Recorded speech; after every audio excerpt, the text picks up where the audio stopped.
और एक दूसरे पे भरोसा रहे, एक दूसरे के बही ख्वाह हों, एक दूसरे की मदद करें, ऐसी जिंदगी। सर आपकी बात आ गई, आप ये कह रहे हैं कि लोग डिसाइड करेंगे क्या सही है क्या गलत है, यही है? मेजॉरिटी डिसाइड करेगी क्या सही है क्या गलत है? अरे भाई बिल्कुल। मेजॉरिटी अगर ये कहे कि नाजी जर्मनी के साथ जिस तरह मेजॉरिटी थी कि जेनोसाइड करना सही, आप जस्टिफाई करेंगे? उस वक्त आपका ये सवाल सिर्फ उसके बाद क्लोजिंग। हाँ, उस वक्त प्लेनेट सबसे जरूरी और सबसे मुश्किल राउंड शुरू हो रहा है क्रॉस एग्जामिनेशन का। अब इन विद्वानों की सज्जनता की एक परख भी होगी और वक्त हमने 16 मिनट का तय किया है। पहला सवाल आप पूछना चाहेंगे? जी बिल्कुल। पहले बोले भी आप आप माइक ले लीजिएगा हाथ में, ये नीचे से ऑन कीजिए। जी मैं बोलता हूँ, ये डायस हटा सकते हैं क्या हम थोड़ा क्विकली? डायस पीछे कर दीजिए बस थोड़ा सा, ताकि ये जो दाएं बाएं लोग बैठे हैं इसे हटा ही दीजिए। अब हम वहां तो जाने वाले नहीं, आराम से आराम से। दोनों तरफ से हटा दीजिए।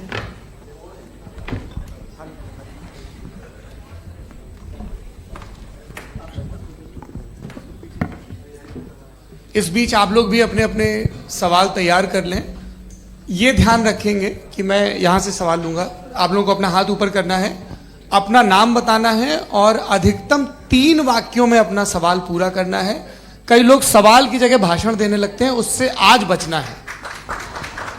जी मुफ्ती साहब, पहला सवाल आपका, 16 मिनट है, हम दोनों लोगों के सवाल लेंगे। जी जी बहुत शुक्रिया। आपकी जो अभी बात हुई बहुत अहम थी, मैं इसको चाहूँगा कि आगे डिस्कस करूँ, लेकिन चूँकि अभी ये वो सेगमेंट है क्रॉस एग्जामिनेशन, तो सबसे पहला सवाल आपसे ये है कि जो मैं इतनी देर से कॉन्टिंजेंसी आर्ग्यूमेंट आपको बता रहा था, ये अकल से ही बता रहा था हजरत, आप ये बताएं कि आप इन्फिनिट रिग्रेस ऑफ कॉजेस को पॉसिबल मानते हैं या नेसेसरी बीइंग के एग्जिस्टेंस को सही समझते हैं? चूंकि 2 ही ऑप्शन हो सकता है, आप ये बताएं। देखिए, आपको मैं ईमानदारी से बात करूं, एक तो मैं कॉन्टिजेंसी वर्ड ठीक से समझता नहीं, और इस वक्त भी जो आपने अंग्रेजी के अल्फाज इस्तेमाल किए वो ज़रा थोड़े से मुझे डिफ़िकल्ट और कॉम्प्लिकेटेड लगे, तो आप ज़रा सिंपल ज़बान में सवाल कर सकते हैं? बिल्कुल कर सकता हूँ। जी। यूनिवर्स की हर चीज कॉन्टिंजेंट होने का मतलब यह है कि वो अपने एग्जिस्टेंस में किसी के ऊपर डिपेंडेड है। जो भी चीज डिपेंडेड होगी वो चीज इंडिपेंडेंट नहीं हो सकती, तो उसका कोई ना कोई कॉज होगा।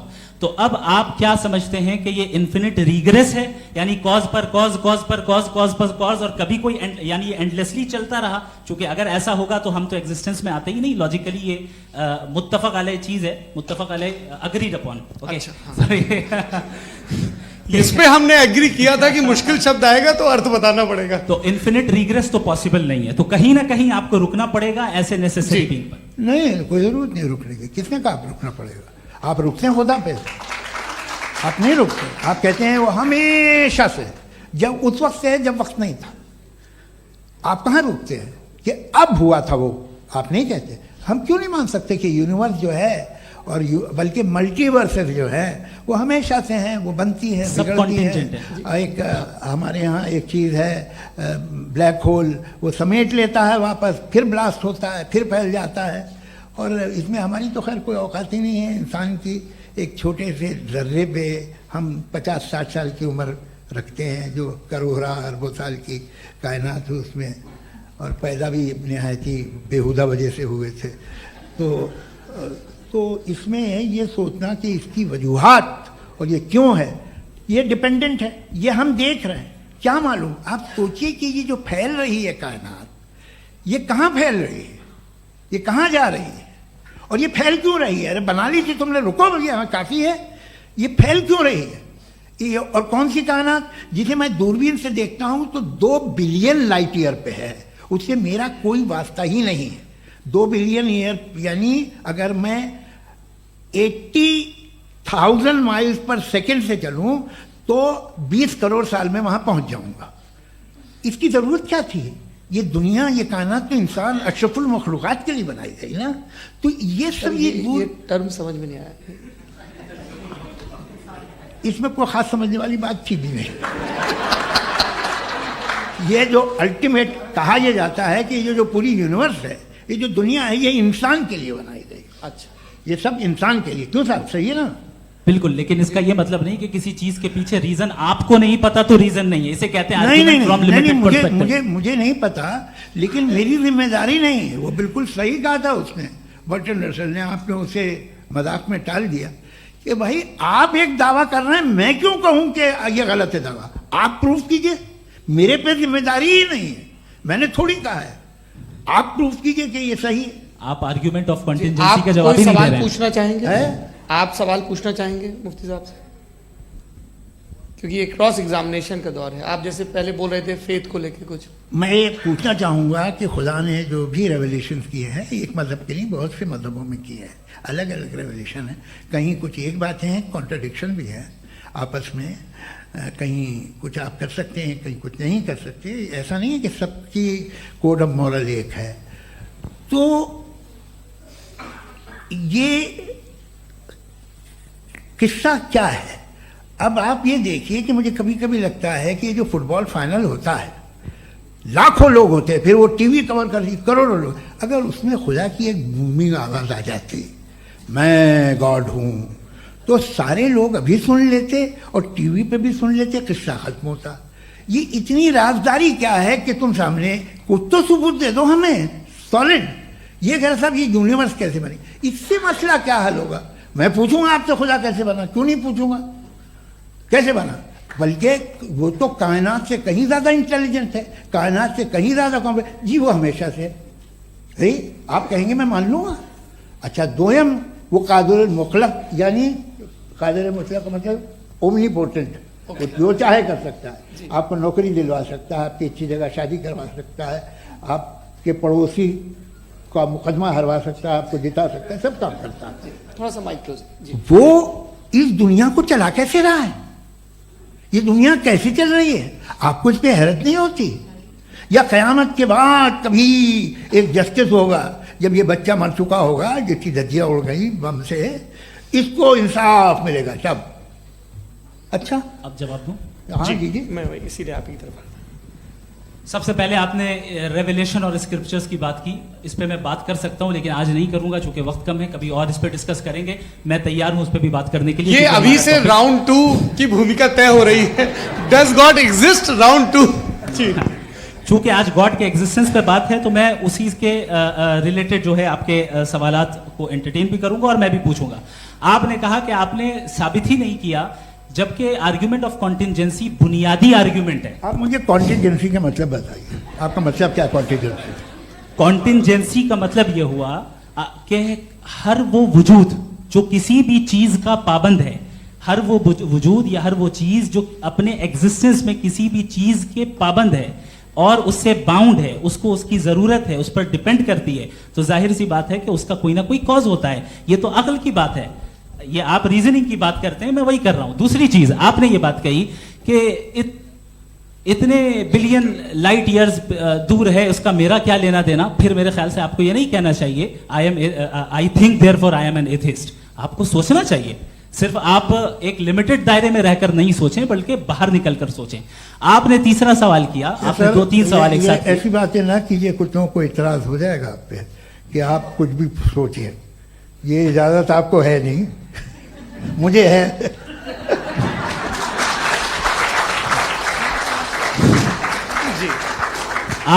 आपने प्रॉब्लम ऑफ इविल के ताल्लुक से सवाल किया और बार बार आप एक लफ्ज रिपीट कर रहे हैं कि ओमनीपोटेंट गॉड है, ऑल पावरफुल गॉड है। यही तो दरअसल समझना है कि गॉड का कॉन्सेप्ट क्या है। प्रॉब्लम ऑफ इविल जो है, प्रॉब्लम ऑफ इविल दर हकीकत 2 असम्पशंस पर कायम है। अगर आप इन 2 असम्पशंस को समझ जाएं तो ये प्रॉब्लम नहीं रहेगी, आर्ग्यूमेंट आपको समझ में आ जाएगी कि ये कोलैप्स कर जाता है। पॉइंट नंबर 1, यानी जो आपका सबसे पहला फॉल्स असम्पशन है कि गॉड मर्सीफुल है, ओमनीपोटेंट है, दुनिया में जुल्म हो रहा है। लेकिन आपको यह समझना चाहिए कि हमारे वर्ल्ड व्यू के मुताबिक गॉड सिर्फ ओमनीपोटेंट और सिर्फ मर्सीफुल नहीं है, बल्कि वो ऑल वाइज भी है और वो ऑल नोइंग भी है। उसके हर काम के पीछे हिकमत और विजडम है। ये कोई जरूरी नहीं है कि वो हिकमत और विजडम आपको समझ में आए या मुझे समझ में आए। अगर आप जो समझ रहे हैं उसके मुताबिक आप फैसला कर रहे हैं, ये लिमिटेड पर्सपेक्टिव से आर्ग्यूमेंट है। और इस चीज को हम अपनी दुनिया में, अपने लाइफ में, डेली लाइफ में इस प्रिंसिपल को एक्सेप्ट करते हैं। हम जब किसी डॉक्टर के पास जाते हैं, डॉक्टर के पास जाकर वो अगर उसने हमें कोई दवाई दी है तो हम ये तो नहीं कहते कि जब तक आपके पास जितना नॉलेज और जितना विजडम नहीं है, आपने क्यों ये दवाई दी है, तब तक हम इस चीज को एक्सेप्ट नहीं करेंगे। नहीं कहते, हम उसकी अथॉरिटी को तस्लीम करते हैं। क्यों? क्योंकि उसकी हम जानते हैं कि वो नॉलेजेबल है, वो विजडम वाला है, हमसे ज्यादा नॉलेज और हमसे ज्यादा विजडम है। बताएं सर। नहीं, डॉक्टर में और खुदा में बड़ा डिफरेंस है। डॉक्टर पढ़ा लिखा होता है एक, तो मैं उसकी बात सुनूंगा। दो ये नहीं कुछ जवाब तो ये भी नहीं है सर प्लीज, आप अगर सब ऑडियंस से बोलने लगेंगे तो फिर मतलब नहीं सिविलाइज्ड बहस का। मतलब आप ये कहें कि चूंकि आप डॉक्टर पे बिलीव करते हैं इसलिए खुदा पे बिलीव किए, क्या ये मिसाल आपको समझाने के लिए आर्गुमेंट है, इस पे आपको एतराज नहीं है। तो सिंपल बात ये है कि मैं अगर ये यकीन कर लूँ कि एक ओमनी पेटेंट उसकी मसलहत है, ये जो बच्चे मर रहे हैं ये मसलहत है उसकी, मुझे नहीं चाहिए थी मसलहत। उसकी मसलहत नहीं, यही तो समझना है, मतलब एक्सपीरियंस। अच्छा, इस आपने अभी मेरी बात पूरी सुनी नहीं। मैंने कहा आपका पूरा आर्ग्यूमेंट दो फॉल्स असम्पशंस पर है। एक फॉल्स असम्पशन मैंने बता दिया, दूसरा फॉल्स असम्पशन ये है कि इस दुनिया में इविल के होने का कोई गुड रीजन नहीं है, जबकि हमारे पास बाज रीजंस मौजूद हैं, हमारे पास बाज वजूहात मौजूद हैं। अगर इस दुनिया में इविल ना हो तो आप गुड को डिफाइन कैसे करेंगे? अगर जुल्म ना हो आप इंसाफ को समझेंगे कैसे? अगर तारीकी ना हो तो आप लाइट को समझेंगे कैसे? बहुत अच्छे। अभी और सुन लें, अभी और बाकी है। ये तो बात बहुत पसंद आई साहब मुझे, कि जब तक रेप ना हो तब तक औरतों की इज्जत का ख्याल आपने मेरा जवाब पूरा सुना ही नहीं। जब तक के बच्चों का कत्ल ना किया जाए तब तक आपको बच्चों की मासूमियत की इज्जत। आपने पूरा जवाब सुना ही नहीं। क्या बात है, क्या आपने नुक्ता निकाला? आपने पूरा जवाब सुना ही नहीं। आप सुन लें, मेरी बात सुन लें।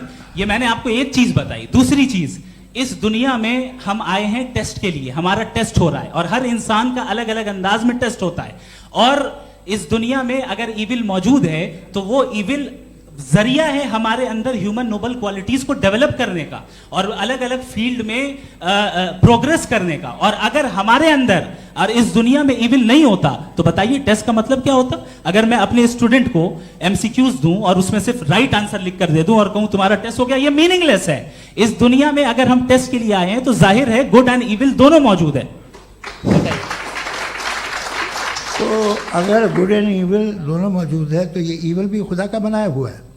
जी हाँ, खुदा का बनाया हुआ है, लेकिन अच्छा चलो अच्छी बात। जी बिल्कुल, तो बिल्कुल खुदा ने बनाया। अभी तो ये है कि जो मेजॉरिटी है दुनिया में वो इविल है, तो ये खुदा एक्चुअली इविल के साइड पे लग रहा है मुझे। बिल्कुल भी नहीं, मैं बताता हूं। मेजॉरिटी में तो वो है। क्या बात कर रहे हैं भाई आप? कोई भी जो मुंसिफ होगा, चाहे आपका अपना घर हो जिसके आप सबसे बड़े हैं, चाहे आपकी ऑर्गेनाइजेशन हो जो आप चलाते हैं, वहां पर आप इविल रखेंगे साबित करने को कि बाकी लोग शरीफ हैं। मेरी बात सुन, क्या ये आर्ग्यूमेंट ही गलत है? अगर कि जब तक के कोई इविल नहीं होगा तब तक के शरीफ आदमी शरीफ नहीं लगेगा। अगर एग्जामिनर गलत ऑप्शन दे रहा है तो एग्जामिनर इविल नहीं हो गया, जो गलत ऑप्शन को सेलेक्ट कर रहा है वो फेल होगा। क्रिएटर ने इविल को बनाया है लेकिन वो इविल नहीं है। अच्छा सुनिए मेरी बात, हाँ। Let me complete sir. जी जी। क्रिएटर ने इविल को बनाया है टेस्ट के लिए, वो इविल नहीं है। इविल वो होगा जो उसे इख्तियार करेगा। छुरी को बनाने वाला गलत नहीं होता है, छुरी का गलत इस्तेमाल करने वाला गलत होता है। रेप को कैसे गलत इस्तेमाल करते हैं? रेप इंसान के फ्री विल का नतीजा है। ये रेप कैसे गलत इस्तेमाल होता है? ये मुझे अब सुन ले, अब सुन ले। गलत इस्तेमाल होता है। हाँ मैं बता रहा हूँ ना, कैसे गलत इस्तेमाल? मैं बता रहा हूँ कि जो इविल इस दुनिया में मौजूद है उसके कई सारे तरीके हैं। एक तरीका इंसान का अपना फ्री विल है। अब अगर कोई रेपिस्ट रेप कर रहा है तो इसका गॉड का कसूर नहीं है, वो अपने फ्री विल का गलत इस्तेमाल कर रहा है, उसको सजा मिलनी चाहिए। अच्छा। और उसी के लिए जहन्नम बनाई गई है। ये फ्री विल का भी बड़ा चक्कर। आप जब कोई बुरा काम करते हैं या कोई बुराई होती है तो ये कहा जाता है कि ये फ्री विल है। 7 billion free wills are moving on this planet. 7 billion free will. और एक आदमी अपनी फ्री विल से मुझे कत्ल कर दे तो मैं खुदा की मर्जी से मरा हूं कि इसकी फ्री विल की वजह से? मेरी मौत खुदा के हाथ है या ये फ्री विल वाले के हाथ है? खुदा ने फ्री विल का निजाम बनाया है और उस निजाम का गलत इस्तेमाल करके कोई आपको मार रहा है, इस्तेमाल करके मेरा कत्ल कर देता है। अब मेरी मौत का जिम्मेदार कौन है? वो इंसान जिम्मेदार है। वो इंसान जी। तो ये कहना कि और उसको सजा मिलेगी। तो अब आप आगे चलिए कि ये तय करना कि अल्लाह ही या खुदा, सॉरी अल्लाह नहीं, खुदा ही जिंदगी देता है, खुदा ही मौत देता है, ये गलत है। बिल्कुल गलत नहीं है। हाँ, नहीं, निजाम उसी ने बनाया फ्री विल का, निजाम मौत और हयात का उसी ने बनाया। You are contradicting yourself. अभी आपने कहा कि एक आदमी ने फ्री विल से आपको मार दिया, इसमें उसे फ्री विल दी गई थी, उसने गलत इस्तेमाल किया। 7 billion free wills are moving on this planet, और आप चाह रहे हैं कि मैं सिर्फ खुदा का ध्यान करूं। ये 7 बिलियन फ्री विल्स को मुझे लुक आफ्टर करना पड़ेगा कि नहीं? ये तो तबाहियां कर रही हैं, और तबाहियां ज्यादा हो रही हैं। बिल्कुल। तो अगर आप बताएं अगर खुदा नहीं है फॉर एग्जाम्पल, तो आप इविल को कैसे डिसाइड करेंगे? यानी how can you define evil objectively without God? देखिए, दुनिया में 2 तरह के जानवर हैं, एक जो अकेले रहते हैं जंगल में, और एक जो ग्रुप्स में रहते हैं। ग्रुप में जो भी रहेगा, चाहे वो आपका फाउंडेशन हो, चाहे कोई क्लब हो, चाहे कोई पॉलिटिकल पार्टी हो, चाहे कोई यूनिट हो, उसमें आपको इंटरैक्ट करने के रूल बनाने पड़ेंगे। यानी लोग तय करेंगे। लोग तय करेंगे। अगर लोगों ने ये तय किया कि किसी का रेप करना सही है, आप जस्टिफाई करेंगे? नहीं, आपका फाउंडेशन तो ये हो गया ना कि लोग ही विल डिसाइड करेंगे। नहीं, अरे दुनिया में ऐसे ग्रुप्स हैं जो रेप को जायज मानते हैं सर्टेन हालात में। मैं डिटेल में नहीं जानूंगा, आप भी जानते हैं। ये जो आईसिस वाले थे, इन्होंने क्या किया था, तो उन्होंने क्या किया उसका खुदा से कोई ताल्लुक नहीं है सर। मैंने सिंपल सवाल किया कि इविल को आप डिफाइन करते कैसे हैं? आइए वापस आइए जी। आप साथ में तभी रह सकते हैं जब कुछ आप ऐसे उसूल डेवलप करें जिसमें हर एक का बेसिक तहफ़्फ़ुज़, हर एक का बेसिक राइट हो, और हर एक को कोई आराम मिले। यही तरीक़ा है किसी भी ऑर्गेनाइजेशन जिसमें एक से ज़्यादा लोग हैं और वो ऐसे चलती है ज़िंदगी। उसमें अगर आप गड़बड़ करेंगे तो तबाही होगी, नुकसान होगा, बर्बादियाँ आएंगी। और अगर उसमें आप घर ले लीजिए ना, एक हस्बैंड है, एक वाइफ है, बच्चे हैं, वालदा भी हैं, 2 बहनें भी हैं, एक भाई भी है। अब इसमें कोई निज़ाम आपको चाहिए साथ में रहने का, और एक दूसरे पे भरोसा रहे, एक दूसरे के बहीख्वाह हों, एक दूसरे की मदद करें, ऐसी जिंदगी। सर आपकी बात आ गई। आप ये कह रहे हैं कि लोग डिसाइड करेंगे क्या सही है क्या गलत है, यही है? मेजॉरिटी डिसाइड करेगी क्या सही है क्या गलत है? अरे भाई बिल्कुल। मेजॉरिटी अगर ये कहे कि नाजी जर्मनी के साथ जिस तरह मेजॉरिटी थी कि जेनोसाइड करना सही, आप जस्टिफाई करेंगे? उस वक्त आपका ये सवाल सिर्फ उसके बाद क्लोजिंग। हाँ, उस वक्त प्लेनेट पे जो लोग थे, उनमें कितने लोग हिटलर को सही समझते? अच्छा, प्लेनेट की मेजॉरिटी तय करेगी, सोसाइटी की नहीं। प्लेनेट की मेजॉरिटी गॉड के एग्जिस्टेंस को सही मानती है, आप क्यों नहीं मानते?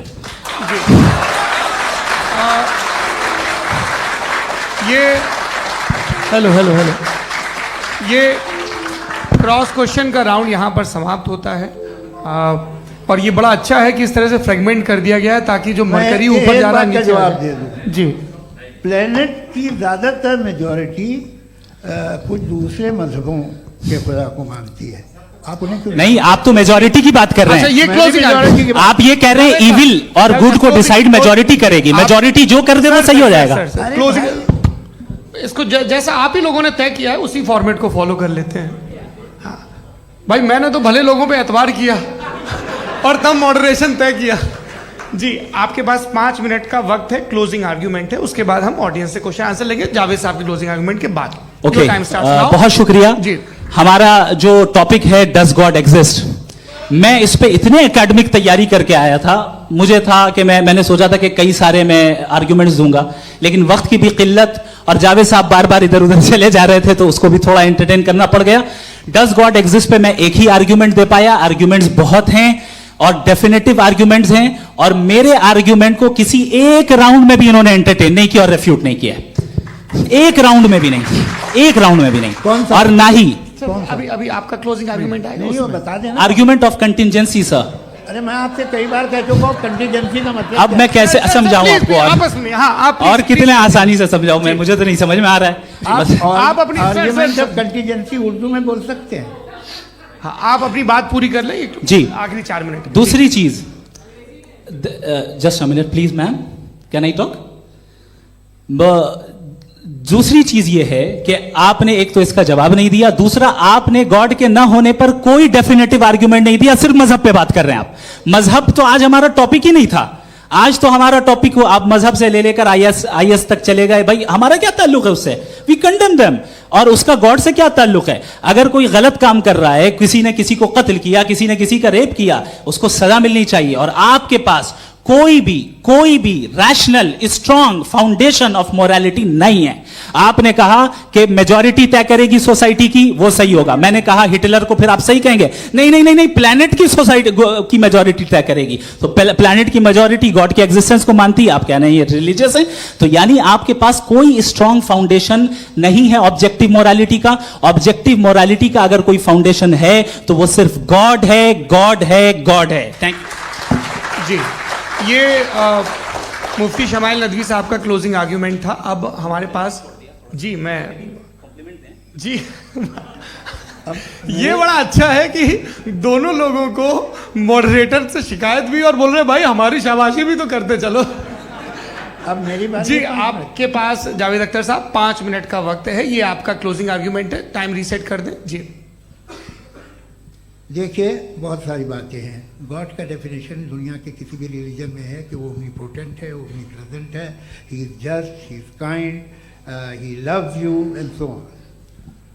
मैं जब दुनिया देखता हूँ तो मुझे कोई ऐसा सुप्रीम पावर यहाँ दिखाई नहीं देती है जो इंसान की बहबूदी के लिए कुछ कर रही हो, कमज़ोर को बचा रही हो, मदद कर रही हो, जालिम को पीछे हटा रही हो। मैं नहीं देखा, तारीख़ में नहीं। एक तो अगर है और ये देख रहा है तमाशा, तो उसका होना न होना बराबर है। दोयम ये कि ये जो है, जब आप ये कहते हैं कि कायनात जिसकी कंटीजेंसी है, मैं देखिए वो लफ्ज़ इस्तेमाल किया मैं, तो ये कैसे हो सकती है भाई? और फौरन आप सरेंडर कर देते हैं कि जाहिर है कि इसका बनाने वाला तो इससे 10,000 गुना ज़्यादा कॉम्प्लिकेटेड होगा। उस पर आपके होने पे कोई इतराज़ नहीं है। उसे वो टाइमलेस है, वो पहले से था, टाइम तो बहुत बाद में आया। ये सब आप मानने को तैयार है जिसका आपके पास कोई सबूत नहीं, आपके पास कोई रीज़न नहीं है। आपकी तारीख क्या है मजहब होगी? बिलीफ की, जो खुदाओं का बिलीफ है, ये कॉन्स्टेंटली गलत साबित होता रहा है। मतलब आप कहें कि अरिस्टोटल के ज़माने में तो सब जाहिल थे, वो भी इतने ही यकीन से खुदा पे यकीन रखते थे, जो अब नहीं रहा। ये भी नहीं रहेगा, आप लिख लीजिए।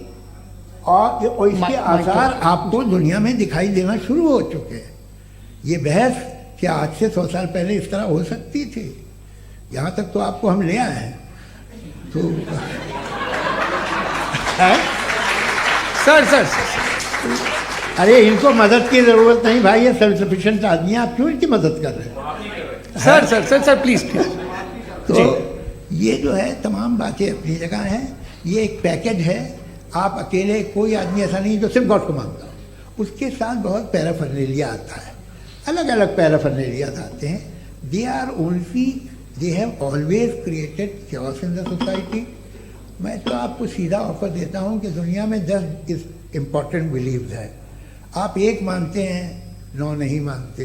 9 में आप एथीस्ट हैं, 9 को आप बिल्कुल रीजनेबली मेरी तरह देखते हैं। तो 90 मजहबी आदमी भी 90% एथीस्ट है। वो दूसरे खुदा नहीं मानता, एक खुदा मानता है, अपना वाला, बाकियों को कहता है गलत है। अगर आप मानना ही बंद कर दें तो आपका 10% चांस है कि आप सही हैं और 90% चांस है कि आप गलत हैं। मेरा मशवरा है, आप मानना छोड़ दिए तो 50% चांस होगा कि आप सही हैं और 50% चांस होगा, 40% आप गेन करेंगे बाय बिकमिंग एन एथीस्ट।